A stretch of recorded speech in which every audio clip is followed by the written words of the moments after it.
గుడి గొప్పది. ఇట్లా ఇట్లా కట్టడం ఆ రోజులలో ఇంత ఇంత పెద్ద కన్స్ట్రక్షన్ చేయడం అదంతా గొప్పది. శివలింగం గొప్పది, ఇక్కడ ఉన్న ప్రతిదీ గొప్పది.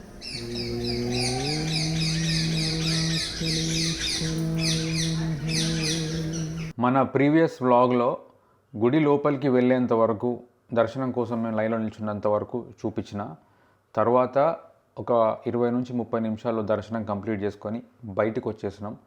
బయటకు వచ్చిన తర్వాత వెంటనే మళ్ళీ రూమ్కి వెళ్ళకుండా అక్కడే ఉండి ఆ గుడి ప్రాంగణం అంతా తిరిగి చూస్తూ అక్కడ ఇంకా ఏమేమి ఉన్నాయి, అక్కడ మేము ఏం చేసినాం, ఏం మాట్లాడినాం అనేది ఈ వ్లాగ్.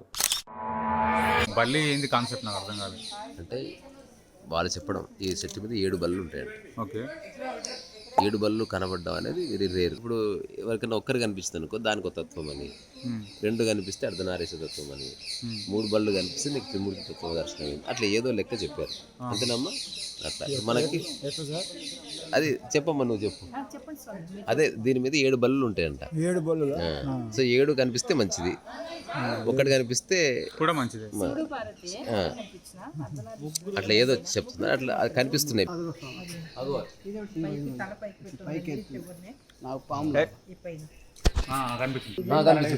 బల్లి మన్నే చూస్తుంది. దానికి యాక్చువల్గా మన మీద ఏ ఇంట్రెస్ట్ లేదు. అది నో మైండ్, అందుకే అది డివైన్. మనం సంథింగ్. చెట్టు మీద కూడా బొమ్మలు ఉందంటే చెప్తున్నారు. చూసావని బొమ్మల చూపిస్తారా? ఇప్పుడు నీకు వినాయకుడు చూపిస్తా, అది ఉందా ఇట్లా తొండం, అది వినాయకుడు షేప్ వినాయకుడికి దగ్గర ఉంది. అంటే ఏవో కొన్ని ఆకారాలు ఉన్నట్టు చూస్తున్నారు. తర్వాత చెట్టు నిర్మాణంలో కూడా ఒక మార్మికుతున్నట్టు కనిపిస్తుంది ఇటుపక్క. అంటే మామూలు మనం ఎన్నో చెట్లు చూస్తాం కదా, కొన్ని చెట్లకు బికాస్ ఆఫ్ ఇట్స్ జెనెటిక్స్ కావచ్చు, సమ్ డిఫరెంట్ నేచర్ ఉంటుంది. జడలు ఉన్నట్టు కనిపిస్తుంది. అంటే ఇట్లా అంటే మామూలు చెట్టు కాండంలా లేకుండా ఇప్పుడు ఇటుపక్క కాండం ఉంది. రెండు చెట్లు మిక్స్ అయిన అంటే ఆడ మొగ అర్ధనారీశ్వర తత్వం అని ఇట్లా. ఎందుకంటే మనం బ్రేర్ ఇట్లా కనబడవు. అసలు ఇది ఏం చెట్టు? ఇది రాళ్ళ చెట్టు. రాళ్ళ చెట్టు ఇంకో చెట్టు మిక్స్ అయింది. మిక్స్ అయింది రావి చెట్టు. కానీ అది ఎంత బాగా మిక్స్ అయిందంటే ఆర్టిస్ట్ డిజైన్ చేసినట్టు ఉంది.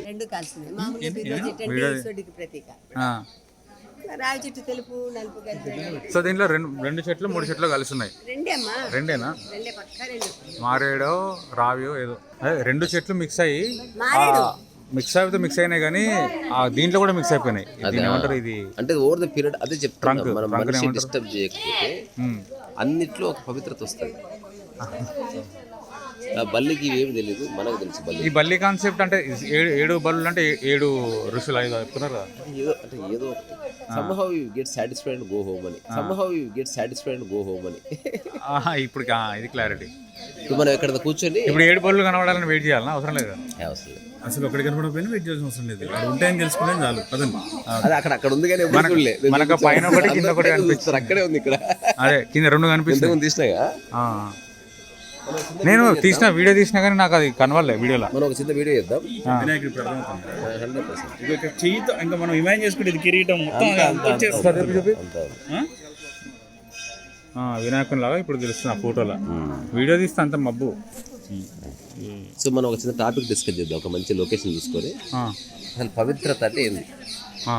అంటే పవిత్రత ఉందని దీన్ని మనం పవిత్రంగా గుర్తించాలి అన్నది చిన్న సరదా. అమ్మాయి ఇక్కడ ఒక 10 నిమిషాలు ఉండొచ్చా? కాసేపు ఉండవు ఇక్కడ, బాగుంది. అరుణాచలం గుడి లోపల ఉన్నాం. అరుణాచలం క్షేత్రంలో గుడి లోపల ఉన్నాం.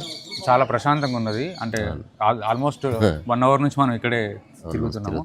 అయితే ఇక్కడ ఈ చెట్టు గురించి ఇందాక అమ్మ చెప్పింది 7 బలులు ఉంటాయి అని చెప్పింది. 2 చెట్లు 3 చెట్లు మిక్స్ అయి ఉన్నాయి దీంట్లో. దాని గురించి ఒకసారి డిస్కస్ చేద్దాం. మీకు తెలిసింది చెప్పండి. నాకు ఏం తెలియదు యాక్చువల్లీ. అదే అమ్మ చెప్పింది విన్నా, నాకేం తెలియదు. ఓకే, నాకు ఓవరాల్గా తెలిసిందల్లా ఏంది, ఇక్కడ ఉన్న ప్రతి అణువుకు ఒక కథ ఉంది.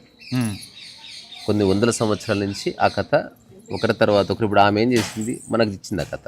ఒకవేళ భవిష్యత్తులో నువ్వు పిల్లలతో వస్తే నువ్వు ఆ కథ వాళ్ళకి అందజేస్తావు. అవును, అట్లా మౌఖికంగా ఈ క్షేత్ర ప్రాశస్త్య అనేది ప్రచారంలో ఎప్పుడూ ఉంటుంది. అయితే మనం ఒక టాపిక్ డిస్కస్ చేద్దాం అనుకున్నాం. ఏంది? పవిత్రత. సో ఇప్పుడు పవిత్రత గురించి మాట్లాడదామని అనుకున్నాం. అంటే ఇప్పుడు అంటే ఏది పవిత్రము ఏది అపవిత్రం అనేది నిర్ణయించేది ఎవరు? చెప్పు నువ్వే. అడుగుతున్నారా? పవిత్రత అంటే నాకు డెఫినేషన్ వస్తలేదు అడిగితే. బట్ మామూలుగా అబ్జర్వ్ చేస్తే అన్ని పవిత్రమైనవి ఒకవేళ మనస్సుని పక్కకు జరిపిస్తే, ఓకే, మనస్సు ఇంటర్ఫియర్ అవుతున్న కొద్దీ కొన్ని పవిత్రమైనవి, కొన్ని అపవిత్రమైనవి, కొన్ని మామూలువి, కొన్ని గొప్పవి అని విభజన ఏర్పడుతుంది. ఇప్పుడు మనం అన్ని పవిత్రమైన మనసుని పక్క జరిపితే కరెక్టే, కానీ అసలు పవిత్రత డెఫినేషన్ అంటే ఏదైనా ఒక విషయానికి మనం ఒక ప్రాధాన్యత ఇచ్చి దాన్ని అందరూ పాటిస్తే అది మెల్లగా పవిత్రత. నేను అదే, నాకు ఆ మాట రాలేదు. అంటే ఇప్పుడు ఇది పవిత్రత ఎట్లయిందంటే ఎప్పటి నుంచో చాలా మంది చెప్తున్నారు కాబట్టి ఇది సేక్రెడ్ అని చెప్తున్నారు. పోనీ చాలా మంది చెప్పినప్పటికీ నీకు పవిత్రంగా ఎందుకు అనిపించాలి? మరి దానికి ఒక రీజన్, అంటే నీ మనస్సుని మెల్లగా నువ్వు డ్రాప్ చేస్తూ దాని దగ్గరికి చేరువవుతున్నావు అంతే. గొప్పది అన్న అంటే నువ్వు ఇంతవరకు ఏదైతే నువ్వు బయట క్యారీ చేసిన మైండ్ ఉందో ఇప్పుడు దాదాపు 99% డ్రాప్ అయిపోయింది. తద్వారా everything appears to be beautiful and elegant ఎవరికైనా. అది ఒక చిన్న పుట్టిన పిల్లవాడికి ఏముండదు, ఎందుకంటే అతనికి మైండ్ లేదు కాబట్టి అతను డ్రాప్ చేసేది లేదు, క్యారీ చేసేది లేదు. అతను అమ్మని ఎట్లా చూస్తున్నాడు, అమ్మవారిని అట్లాగే చూస్తాడు. ఒకవేళ అక్కడ వదిలేస్తే బొమ్మతో ఆడుకున్నట్టు దాంతో ఆడుకుంటాడు అంతే. అది యాక్చువల్గా original state of the mind. కానీ మనం తర్వాత మనిషి కరప్ట్ అయ్యింది, వాడు బయట ఒకలాగా లోపల ఒకలాగా ఉంటున్నాడు కాబట్టి ఆ డిఫరెన్స్ వాడికి తెలుస్తుంది. ఆ విభజన పోగానే అంత పవిత్రంగా ఉన్నట్టు తెలుస్తుంది అంతే.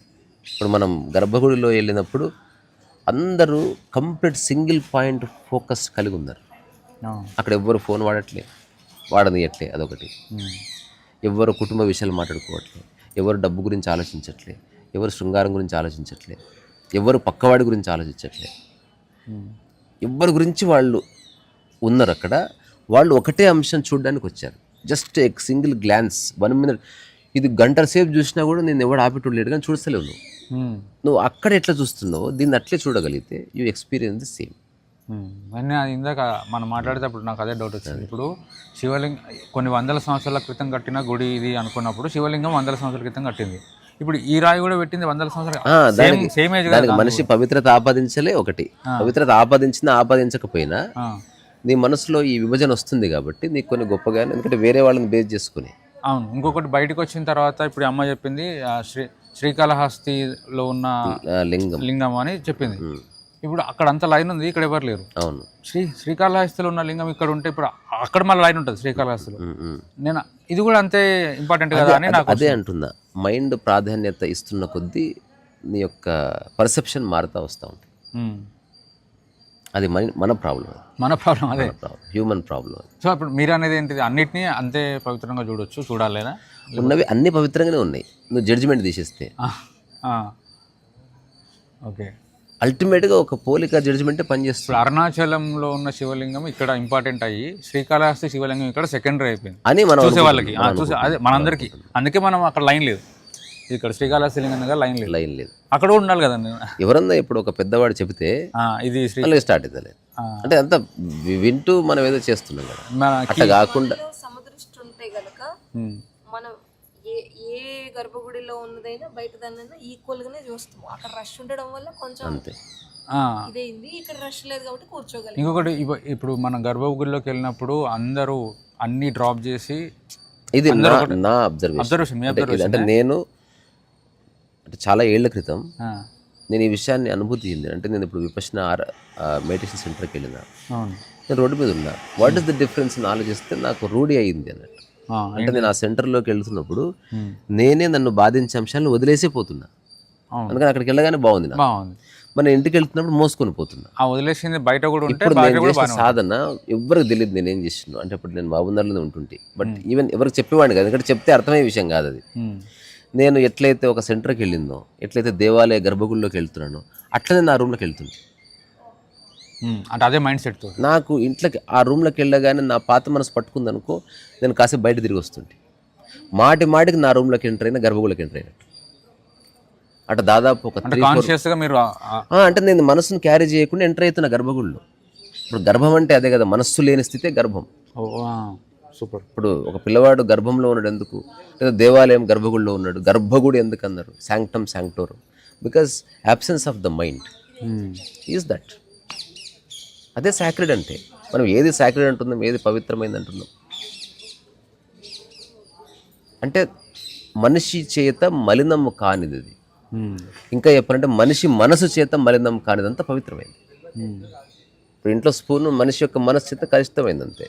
అదే ఇప్పుడు గర్భగుడిలో ఉన్న స్పూను కలుషితం కాలేదు, స్పూనే. అక్కడే spoon but it is untouched by, uncontaminated by human mind అన్నది. Human mind, human thoughts. ఇప్పుడు కపుల్ ఆఫ్ మంత్స్లో నాకు మొట్టమొదటిసారి అనుభూతి కలిగింది. ఆ రోజే, అంటే చెప్పుకోకూడదు ఇది బయటికి, అన్నీ పడిపోయినాయి. అందుకని నా రూమ్ నాకు చాలా అనిపిస్తుంది. ఇప్పుడు అది అప్పుడు మొట్టమొదటిసారి అనుభూతి కలిగిందని. అది కొన్ని నెలల తర్వాత మాటికి ఎప్పుడు పోయినా నేను ఇంటికి వెళ్ళిందంటే అనిపించింది సంథింగ్ గాన్ రా. ఇల్లు మన భావన, దేవాలయం మన భావనే, కానీ మన స్థితి మన భావన కాదు, అది నీ ఒరిజినల్ స్టేట్. అది ఇప్పుడు సేమ్ మైండ్ సెట్ తోటి గర్భగుడిలోకి పోయిన మైండ్ సెట్ తోటి ఇంట్లోకి పోయినా ప్రాక్టీస్ చేసినాను కదా, అది ప్రాక్టీస్ కాదు. అదే ఇప్పుడు నువ్వు టెంపుల్లోకి వెళ్తే ఎట్లా వెళ్తావు అట్లే వెళ్తూ వస్తుంది అంతే. ఇప్పుడు నువ్వు అరుణాచలేశ్వర లింగాన్ని దగ్గరికి వెళ్ళిన క్షణంలో నీ యొక్క స్థితిని నిర్వచించి చూద్దాం. చెప్తే కదా, ప్రపంచాన్ని అంతా వదిలేస్తూ పోతే అప్పుడు నీ దృష్టిలో ఒక పర్ఫెక్షన్ వచ్చింది. అవును, ఎగ్జాక్ట్ అంటే నా ఇంట్లోకి వెళ్ళిన అంతే. అప్పుడు నేను గ్లాసును చూసినా, చెంబుని చూసినా, ఐ ఫీల్డ్ ద సేమ్. ఇది పూర్తి నా అనుభవం. ఇది నేను పుస్తకాలని ప్రమాణం చేసుకొని చెప్తాను. ఇప్పుడు నేను చెప్పింది తప్పన్నా అన్నా నేనేం చేయలేను. నీకు అట్లా అనిపించింది? ఇప్పటికీ అనిపిస్తుంది. అట్లా అనిపించింది అంటే అక్కడ ఉన్నట్టు ఇక్కడ ఉంటే అయిపోతుంది కదా అంటే. So I'm living with less mind. Okay, that is more beautiful. Mind ఎంత వస్తే అంత జడ్జిమెంట్స్, అన్ని పోలికలు, అంత నీది నాది, ఇదంతా వచ్చేసి నువ్వు ఏది చూడలేవు. ఇప్పుడు ఊరికి మామూలుగా మాట పవిత్ర బంధం అనే సినిమా ఉంది. పవిత్ర బంధం అంటే ఇదే. అంటే నీ యొక్క ఇప్పుడు భార్యాభర్త అన్న వాళ్ళ మనసులు వేరే వాళ్ళని టచ్ చేయట్లేదని. అదే బ్రెయిన్ వల్ల కరప్ట్ కానీ, అంటే ఇప్పుడు నువ్వు నాకు, నేను నీకు అని అనుకున్న తర్వాత ఇక ఎంత అందగాడు వచ్చినా ఈ భార్య తన వైపు చూడని కారణంగా తనది పవిత్రమైన మనసు ఏం చూడు. అంటే కాకుండా ఎవరిని చూస్తే వాళ్ళని లవ్ చేస్తూ పోయింది అనుకో, అది అపవిత్రం ఎందుకైందంటే బికాజ్ కంటామినేట్ అవుతూ వస్తుంది. ఎంతమంది చేతులు వేస్తే అంత చెడిపోతూ వస్తుంది. అవును, ఫిజికల్గా ఎన్ని ఆలోచనలు చుట్టుముడితే అంత చెడిపోతూ వస్తుంది. ఇప్పుడు నేను ఒక్కటి చెప్పగలను, ఎంత రియల్ ఎస్టేట్ బిజినెస్ చేసేవాడు కానీ, ఎంత బిజినెస్ మైండ్ ఉన్నవాడు కానీ ఆ దర్శనం చేసుకునే టైంలో అంత డ్రాప్ చేసి వస్తున్నాడు. ఒక్కడని అంటాడా ఈ విగ్రహం బయట అమ్ముకుంటే ఎంత వస్తుంది అంటే ఆ థాట్ కూడా రాదు. బికాజ్ నువ్వు కంప్లీట్గా అబాండన్ చేసినావు మైండ్ నీవే. అది నువ్వు బయట కూడా చేయగలిగితే యోగం స్టార్ట్ అయింది. యోగ దృష్టి అంటే ఇదే.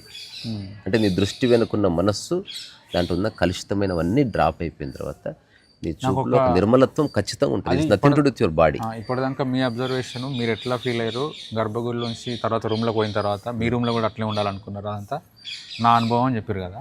ఇప్పుడు నాకు జనరల్ క్వశ్చన్ ఏంటంటే, ఇప్పుడు అన్నీ డ్రాప్ చేసి పోతున్నారు మీరు అన్నట్టు, ఎంత పెద్ద ఎమ్మెల్యే అయిన ఎవరైనా ఆ గర్భగుడి దగ్గర. కానీ ఆ విగ్రహం చూస్తున్నప్పుడు అంటే ఏమీ లేకుండా మనసులో చూడడం కాదు, మనసులో కోరికలు పెట్టుకొని చూస్తున్నారు. నాకు అది కావాలి. నేనైతే అట్లా ఎప్పుడు చూడలేదు. అంటే నాకు I have no desire. Okay, మీరు చూడలేదు అంటే నాకు పాసిబుల్ అయ్యే డిజైర్స్ ఉన్నాయి, దానికి దైవం అక్కర్లే. అంటే ఏదైతే హ్యూమన్లీ ఇంపాసిబుల్ డిజైర్ ఉందో అప్పుడే నువ్వు దేవుడి దగ్గరికి వెళ్తున్నావు.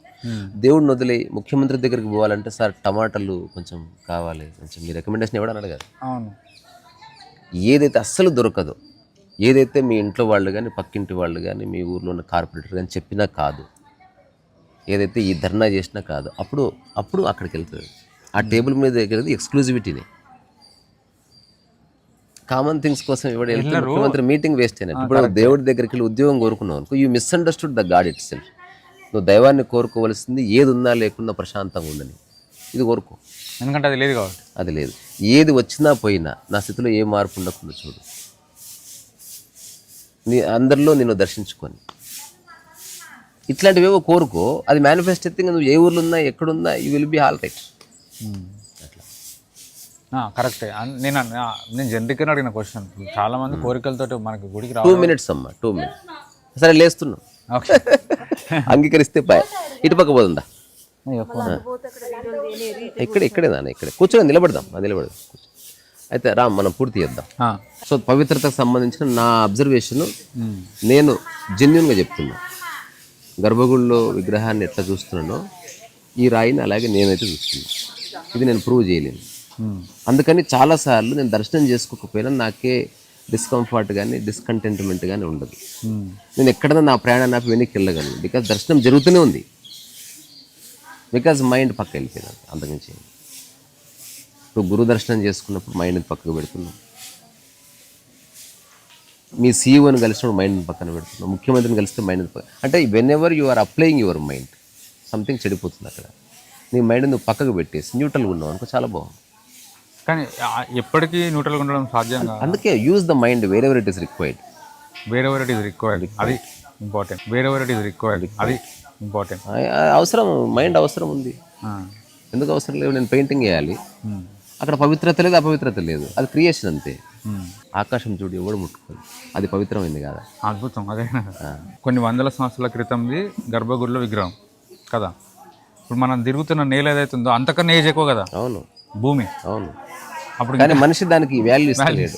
అందుకే మొత్తం భూమి అంతా ఎక్కడ ఇక్కడ మైండ్కి ఒక ప్రాబ్లం ఏంది, మొత్తం ఇంపార్టెంట్ అంటే అది పట్టుకోలేదు.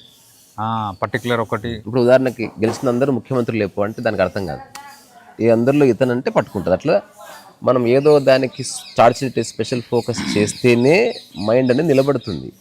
ఎప్పుడైతే ఈక్వాలిటీ వచ్చిందో మైండ్కి ఏం చేయాలో అర్థమవుతలేదు. అదే మీరు అంటారు కదా, ఇప్పుడు ప్రతి పని సమదృష్టితో చేయాలి. ఇప్పుడు గర్భగుడిలో మన ఇంట్లో గుళ్ళో విగ్రహాన్ని కడిగినంత శ్రద్ధతోటి నా స్వానుభవంగా నేను జీవిస్తున్నాను కానీ పక్క వాళ్ళకి ఇవ్వలేను. ఇది ప్రూవ్ చేయలేదు. ఎవడన్నా తప్పన్నా కూడా తప్పేపో అంటాను. అంటే I don't want to even discuss also.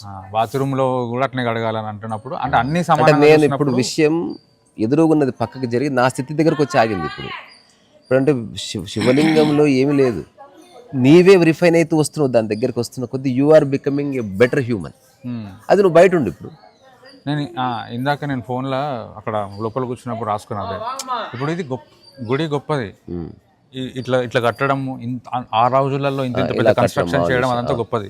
శివలింగం గొప్పది, ఇక్కడ ఉన్న ప్రతిదీ గొప్పది. కానీ ఆ గొప్పది నీకేమి ఇయ్యదు, వచ్చి మొక్కినంత మాత్రం. ఇది నాకు రాసుకున్నాను, అందుకే తర్వాత మాట్లాడదామని. నీకు పర్టికులర్గా శివుడు వచ్చో లేకపోతే ఈ గుడి గొప్పతనం వచ్చో నీకు ఏ వరం ఇయ్యదు, ఏమి రాదు. అంటే నేను అన్లెస్ నీ బ్రెయిన్లో చేంజ్ రానంత వరకు. అవును. ఇప్పుడు నువ్వు చూసే విధానం నీ పర్సెప్షన్ మారకపోతే ఊరికి నేను అరుణాచలం పోయినా ఏదో చేసినా నాకు గొప్పగా అయిపోతుంది. అరుణాచలం పోతే గొప్ప కాదు, అరుణాచలం పోయిన మనసు కరెక్ట్గా ఉంటే గొప్పగా అవుతుందా అని నాకు అట్లా స్ఫురించింది. అట్లా రాసుకున్నాను లైన్.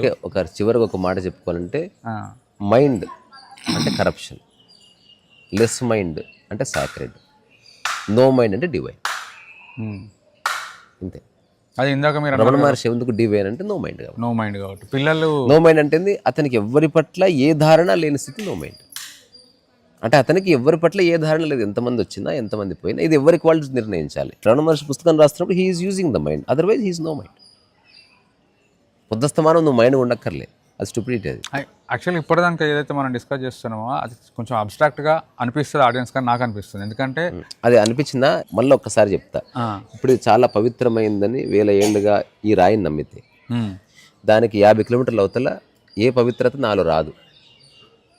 దానికి దగ్గర వస్తున్న కొద్దీ అది నాకు పవిత్రంగా అనిపించడానికి కారణము అది కాదు, నేనే నా మనసును డ్రాప్ చేస్తూ రావడం వల్ల నా దృష్టి మారింది, నా టచ్ మారింది, అన్నీ మారింది.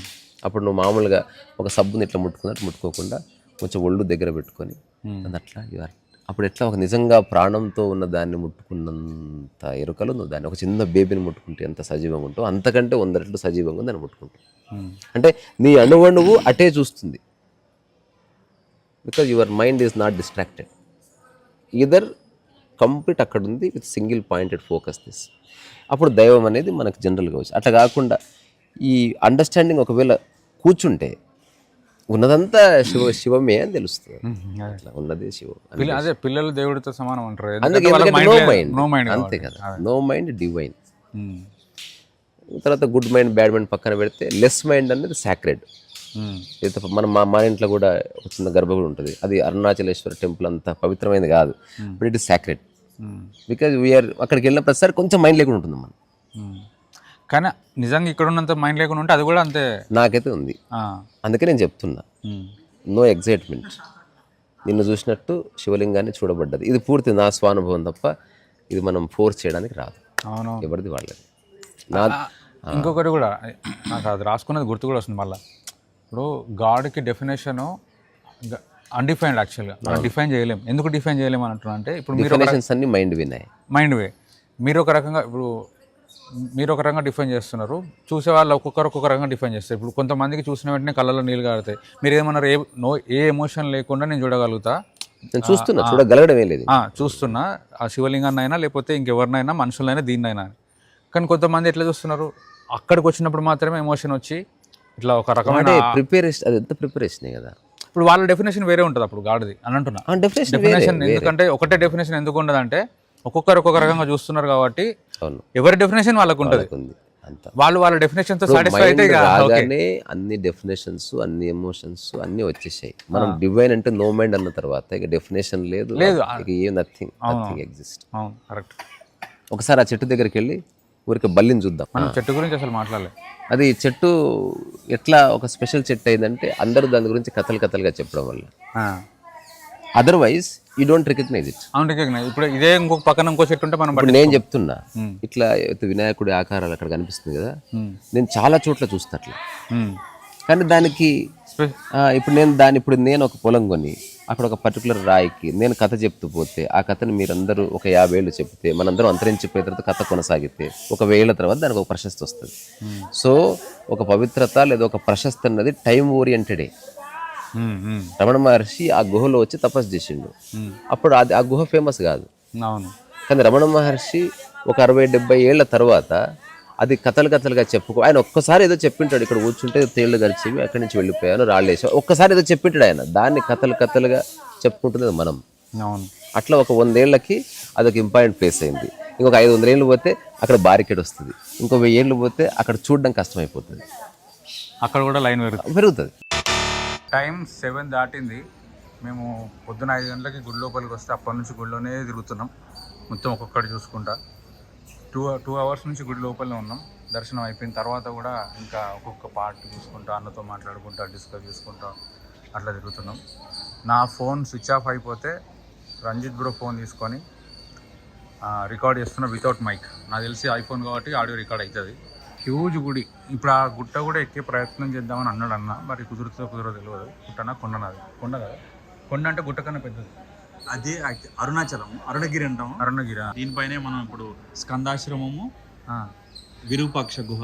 స్కందాశ్రమం వచ్చేసి ఆయన ఉన్న ఆశ్రమం. ఇప్పుడు పోతున్నాం మనం అక్కడికి. వెళ్తున్నాం. రమణ మహర్షి కంటే ముందు మీరే కనబడ్డారు. అద్భుతం, మహా అద్భుతం. మీరు సబ్స్క్రైబర్సా అండి? అన్న ఛానల్ సబ్స్క్రైబర్సా? సబ్స్క్రైబర్ కంటే ఆ జ్ఞానాన్ని తీసుకున్న వాళ్ళే అధికం అండి. మేము ఎక్కువ చూస్తుంటాం సార్. ఎక్కువ అనుకోండి. అసలు ఒక్కొక్క దగ్గర ఒక్కొక్క రోజు ఒక్కొక్క టాపిక్ ఉంటే సూపర్. అసలు అది వెళ్ళిందంటే చాలు ఇంకా.